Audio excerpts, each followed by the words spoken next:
do you want from me? What do you want from me? Sain OO, tasain OO, yang artinya halo Rebahaners dimanapun kalian berada, bagaimana kabarnya? Kembali lagi bersama saya John, still in the house. Gimana? Masih suka ngojek pacar pakai motor bebek? Hehehehe, nice. Sebuah film berjudul Rain Man tahun 1988 akan menceritakan tentang seseorang memiliki ingatan luar biasa, mungkin bisa disebut jenius, tetapi karena terlalu banyak informasi yang masuk ke otaknya, membuat beliau kesulitan untuk mencerna semua informasi tersebut yang menyebabkan dirinya sulit berkomunikasi dengan orang sekitar. Penasaran seperti apa ceritanya? Langsung saja pasang handsfree, simetriskan khusus rebahan, kencangkan celana dalam. Selamat menonton dan cekicro.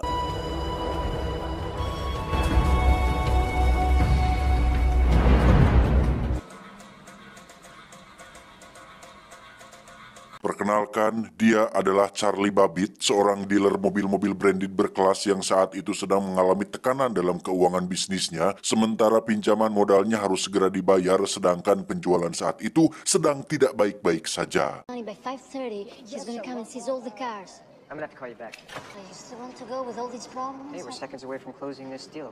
Akibat permasalahan tadi, acara weekend dengan sang kekasih bernama Susana pun harus berantakan, di mana Charlie mendapat kabar dari pengacara keluarganya bahwa sang ayah baru saja meninggal dunia, sehingga Charlie segera putar arah menuju pusara terakhir ayahnya dimakamkan. Yang aneh adalah, Charlie sama sekali tidak menunjukkan raut wajah sedih, sehingga bisa disimpulkan bahwa hubungannya dengan sang ayah selama ini tidak baik-baik saja.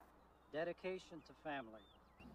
For our memory, admiration, Just have to go over the details of the will with him tonight. Then we're out of here. Setelah menghadiri acara pemakaman sang ayah, Charlie dan Susana langsung pergi ke rumah mendiang sang ayah, yang mana tempat pertama yang dikunjungi adalah garasi, yang di situ ada mobil merek Buick Roadmaster Convertible tahun 1949, di mana mobil inilah alasan kenapa hubungan Charlie dengan sang ayah menjadi renggang, gara-gara mendiang sang ayah yang melarang Charlie untuk meminjam mobil antik tersebut. Only 8,000 production models made, straight 8. Fireball 8. The car was off limits to me. That's a classic Itsei, commands respect. Di malam itu juga Charlie langsung menemui pengacara keluarga untuk mengetahui isi surat wasiat sang ayah, yang di situ Charlie benar-benar terkejut saat mendiang hanya mewariskan mobil yang ada di garasi, sementara seluruh aset dan kekayaannya diwariskan kepada seseorang atau pihak ketiga yang namanya dirahasiakan. How does that work? Forgive me, but there's nothing more I can say. Penasaran dengan siapa ahli waris yang dimaksud, Charlie pun mendatangi beberapa kantor dan instansi terkait, di mana petunjuk mengarah kepada nama seorang dokter yang bertugas di sebuah rumah sakit berkebutuhan khusus atau tempat bagi orang-orang memiliki keterbelakangan mental. Excuse me.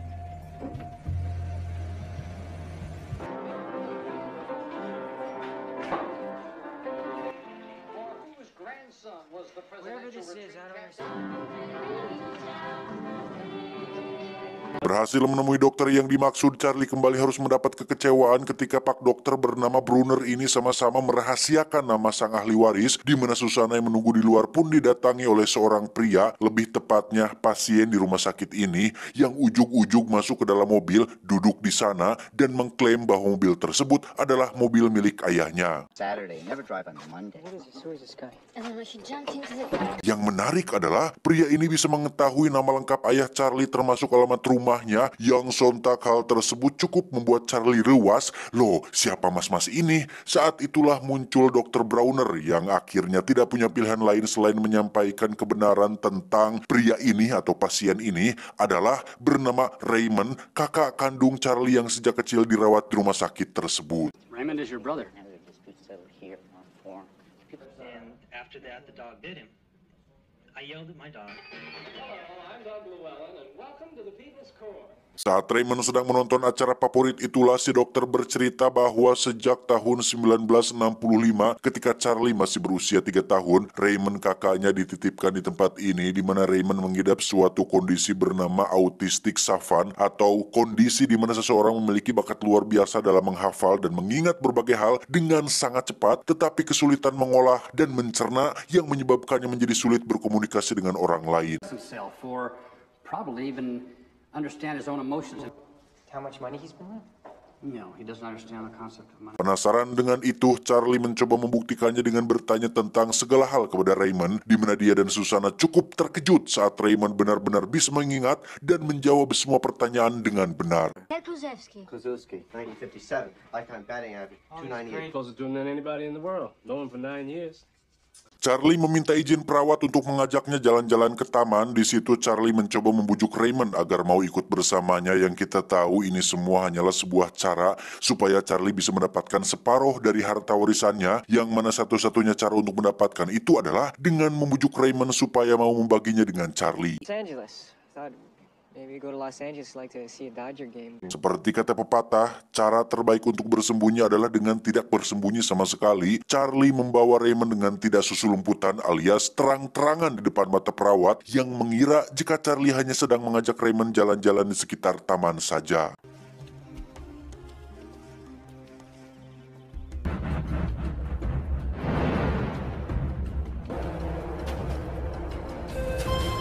Setibanya di kota, mereka menginap di sebuah hotel di mana Raymond yang tidak terbiasa tidur di tempat lain pun sempat berontak ingin pulang. Namun dengan sabar mereka berdua memberikan apapun keinginan Raymond, seperti posisi kasur yang dekat jendela dan sebuah buku untuk dibaca, yang karena yang ada hanya buku telepon, Charlie pun memberikannya itu.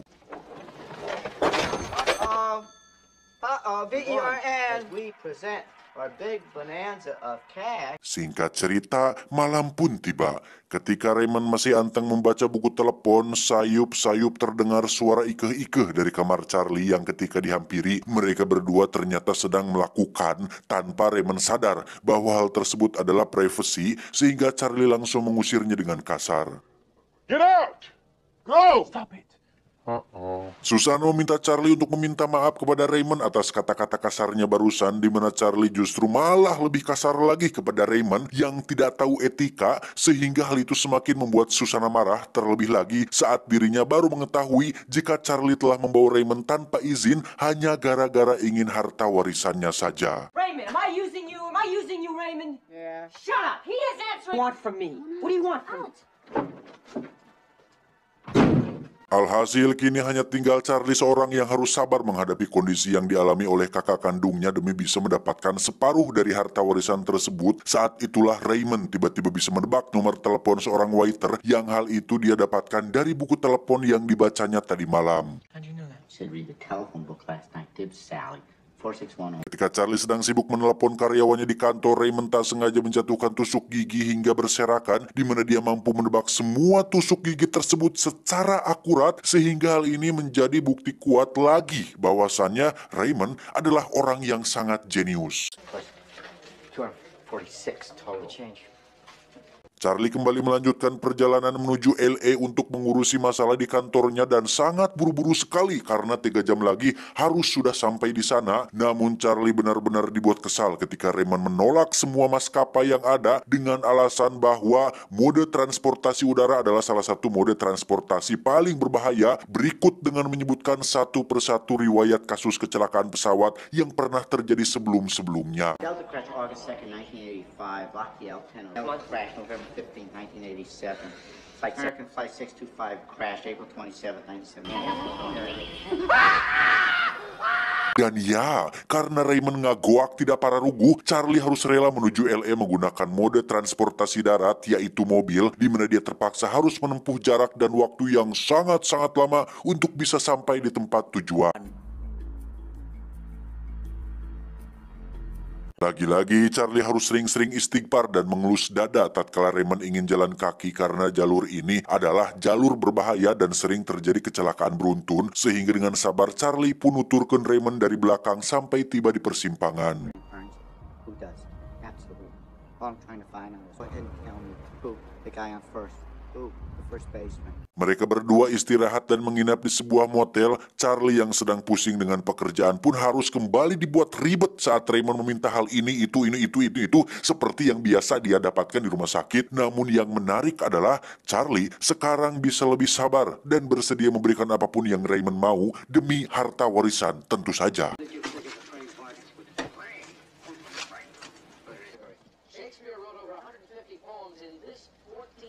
Keesokannya mereka berdua melanjutkan perjalanan menuju LA yang di sepanjang jalan Raymond terus saja merengek minta dibelikan celana dalam atau sempak baru dari Kmart yang ada di dekat rumah sakit tempat tinggalnya. Ditawari beli di Alfamart atau di Yuli Mart, dia tidak mau. Pokoknya harus dari Kmart aja yang biasa dibeli, sehingga hal itu cukup membuat Charlie ambek-ambekan sendiri. My boxer shorts have my name and it says Raymond. All right. When we pass the store, we'll pick Underwear! What difference does it make? Underwear is underwear! Tiba di kota, Charlie kembali mengecek pekerjaannya dengan menghubungi karyawan di kantornya, di mana dia tidak sadar jika Raymond masih saja kekeh mempermasalahkan tentang celana dalamnya dan menyebabkan kemacetan lalu lintas akibat kepanikan mencari Kmart yang sedang dicarinya.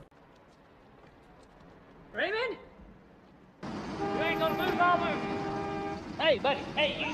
It's all right. Gotta get to Kmart. Gotta get to Kmart. Raymond. Merasa kambuh kakaknya semakin parah, Charlie segera membawanya ke klinik setempat yang di situ ada Pak Mantri yang justru dibuat kagum saat Raymond bisa menjawab pertanyaan secara cepat dan akurat seperti sebuah kalkulator. 38376. He's right. 2304.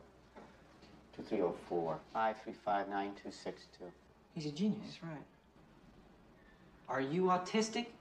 Karena klinik memiliki keterbatasan dalam menangani seseorang dengan autistik, Charlie pun membawa Raymond melanjutkan perjalanan yang di situ kita akan melihat Charlie kembali melakukan telepon dengan anak buahnya perihal pekerjaannya di kantor, di mana saat Charlie sedang sibuk-sibuknya, Raymond benar-benar tidak mau mengerti dengan terus saja merengek. Sebentar lagi pukul 15.30, acara kuis favoritnya akan segera dimulai. Alhasil, Charlie mau tidak mau harus menuruti keinginan kakaknya karena jika tidak pasti akan terus mengamuk dan merengek. Sehingga Charlie mendatangi salah satu rumah milik warga setempat dan meminta izin si ibu pemilik rumah untuk menonton acara kuis yang dimaksud.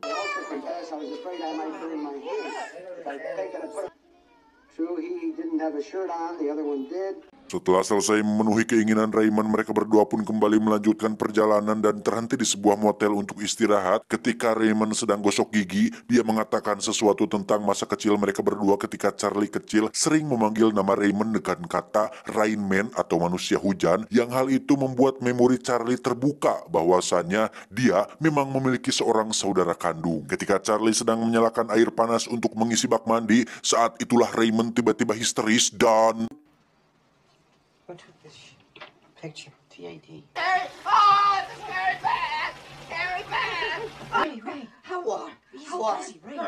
Akhirnya terungkaplah alasan kenapa Raymond sejak kecil dikirim ke rumah sakit adalah semenjak terjadi insiden tatkala Raymond tak sengaja memandikan Charlie kecil dengan air panas yang membuatnya menangis, sehingga kedua orang tuanya merasa bahwa lebih baik mengirim Raymond ke rumah sakit supaya tidak terjadi hal-hal yang tidak diinginkan seperti kejadian pada saat itu. That's why I put you away. How'd you hurt me?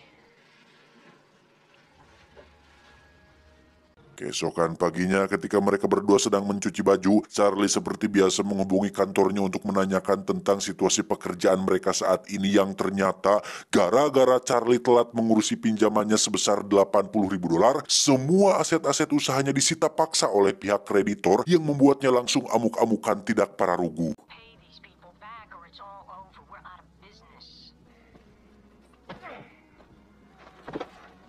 Mereka berdua kembali melanjutkan perjalanan dan melipir di sebuah kafe untuk makan siang. Charlie menyadari sebuah celah kesempatan ketika Raymond bisa menebak kode lagu dengan benar, tak hanya satu kali, tapi berkali-kali, sehingga dia kembali memastikan hal itu dengan meletakkan beberapa kartu remi di bawah dan meminta Raymond untuk menebak sisa kartu yang ada di tangannya. Dan hasilnya... You watching that?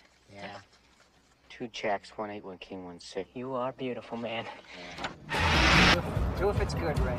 Now listen, casinos have house rules. Tak buang waktu, Charlie segera pergi ke sebuah kasino di Las Vegas untuk memanfaatkan kebisaan Raymond yang luar biasa tersebut. Tetapi sebelum itu, penampilan mereka berdua harus terlihat meyakinkan supaya orang-orang di kasino tidak memandang mereka sebelah mata.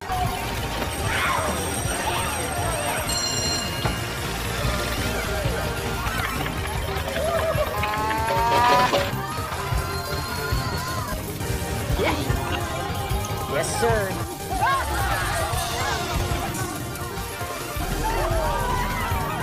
Dan betapa amazingnya kemampuan otak Raymond ketika dia bisa memenangkan semua permainan tanpa miss satupun, di mana Charlie berhasil mendapatkan sekitar $86.000 dalam waktu singkat, yang hal itu tentu saja memancing pihak kasino untuk menyelidiki permainan di meja mereka berdua. This is Sam.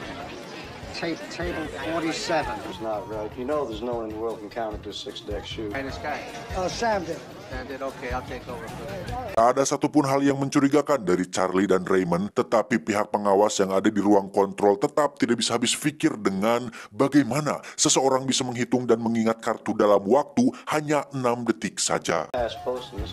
I don't see him using a computer. No, he's not. Setelah berhasil mendapatkan cukup uang untuk melunasi pinjaman usahanya, mereka berdua pun memutuskan untuk stop dan duduk di depan bar. Tak lama muncullah seorang wanita cantik bernama Iris yang nampaknya tertarik dengan sosok Raymond yang nampak seperti bos-bos kaya raya. Namun setelah beberapa menit ngobrol, Iris perlahan mulai menyadari jika ada sesuatu hal yang aneh dengan Raymond, terutama dari bagaimana cara dia berkomunikasi, sehingga Iris segera meninggalkan Raymond saat itu juga.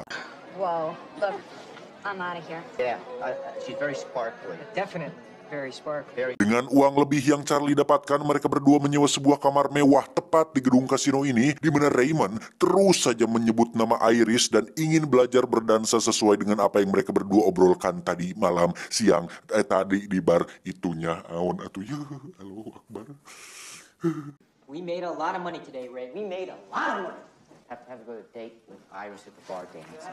You're not gonna have to dance on this. They definitely have to learn how to dance. Dengan penuh keikhlasan, Charlie sang adik pun mengajarkan AA-nya berdansa seperti di televisi, di mana harmoni antara kakak beradik ini pun semakin lama terasa semakin dekat, hingga membuat Charlie seolah ingin memeluk erat satu-satunya keluarga yang dia miliki saat ini. There you go, Ray. Yeah. You're dancing. This Yeah. is it. This is dancing. This is dancing. Yeah. Tak lama muncullah Susana yang datang untuk melihat kondisi mereka berdua, di mana mereka bertiga memutuskan untuk pergi ke bar dekat kasino, yang karena Raymond terus merengek untuk bisa bertemu lagi dengan Iris dan berdansa dengan wanita asing tersebut. She's very sparkly. She looks like a holiday. 10:01, she's not here. She'll come. She will. Saat itulah datang supervisor kasino yang dengan segala hormat meminta Charlie dan kakaknya segera pergi meninggalkan tempat ini, kalau bisa sekalian meninggalkan Las Vegas juga, karena pihak kasino beserta kasino-kasino lain yang ada di Las Vegas menyadari betul jika mereka tetap main judi tidak pakai Zeus, maka semua kasino yang ada di Las Vegas lama-kelamaan akan bangkrut digrogoti oleh kemenangan Charlie dan AA-nya. Those are the best odds you're gonna see for a while. I'd take them. Sesuai permintaan, mereka bertiga pun segera pergi dari Las Vegas menuju ke Los Angeles. Susana dipulangkan ke tempat tinggalnya, sementara mereka berdua pergi ke rumah Charlie dan berencana tinggal di sana untuk sementara waktu. Television, Ray. Go to the video store. I got a little surprise for you, Ray. Ketika Raymond atau Rain Man sedang anteng nonton televisi, saat itulah Charlie ditelepon oleh si Dr. Brunner perihal masalah Charlie yang membawa Raymond tanpa seizin rumah sakit, sehingga Charlie diminta untuk menemuinya di suatu tempat untuk membicarakan masalah tersebut. When? Tiba di lokasi, Dr. Brunner sebagai orang yang dipercaya untuk menjaga Raymond pun merasa tidak reg-reg alias tidak tenang jika amanat yang dititipkan mendiang ayahnya Charlie dan Raymond tidak dilaksanakan. Sebenarnya bisa saja Dr. Brunner membawa masalah ini ke kepolisian atau pengadilan supaya Charlie menyerahkan Raymond kembali, tetapi dengan fakta bahwa Charlie adalah anggota keluarganya yang sah, akan sedikit sulit untuk bisa memenangkan kasus tersebut, sehingga Dr. Brunner menemukan solusi terbaik, yaitu dengan menawarkan cek sebesar $250.000 atau sekitar 3 miliar rupiah lebih untuk Charlie agar menyerahkan Raymond dan menjauh dari kehidupannya. No strings attached. Just walk away, Charlie. It's not about the money anymore.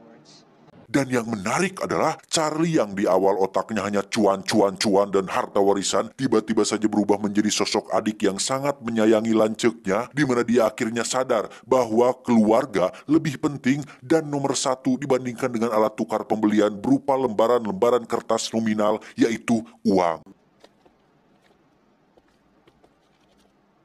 Keesokan paginya terjadi hal yang tak terduga ketika Raymond tak sengaja menggosongkan roti yang membuat kebakaran detektor menyala, yang di situ Charlie akhirnya sadar bahwa dirinya tidak bisa selamanya menjaga sang kakak dan harus berdamai dengan fakta bahwa Raymond memang lebih baik tinggal di rumah sakit sesuai dengan saran dari Dr. Brunner. It stopped. It's alright. Charlie membawa Raymond untuk menemui seorang dokter yang akan menjadi penengah antara dirinya dan Brunner, yang intinya Charlie sudah tidak tertarik lagi dengan harta warisan dan ingin menyerahkan kembali Raymond kepada Dr. Brunner, yang setelah perbincangan selesai, kita akan melihat Raymond mendekatkan kepalanya ke Charlie, pertanda bahwa mereka berdua sudah terkoneksi satu sama lain, bukti bahwa mereka adalah kakak beradik yang saling menyayangi. Berlokasi di stasiun kereta, Charlie harus mengikhlaskan kakaknya dibawa oleh Dr. Brunner, di mana Charlie berjanji akan mengunjungi Raymond dalam waktu 2 minggu lagi, yang di situ Raymond langsung mulai menghitung bahwa ada 336 jam dan 20.120 menit sampai mereka bertemu kembali. 336 hours. Mr. Fine, you'll make it.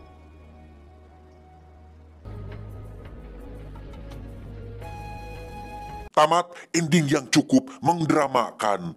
Jangan takut mencoba hal yang baru, gapailah impianmu. Tapi ingatlah, tak peduli kemanapun kamu pergi, keluarga adalah tempatmu kembali. Ingat, lebih baik hidup sederhana tapi bermakna, daripada hidup mewah tapi mengorbankan cinta keluarga. Saya John, mewakili tulang punggung keluarga, mengucapkan terima kasih dan sampai jumpa di video selanjutnya. Adios, kumis tebal, semut rang-rang. Cuau, cuau, cuau. Thank you.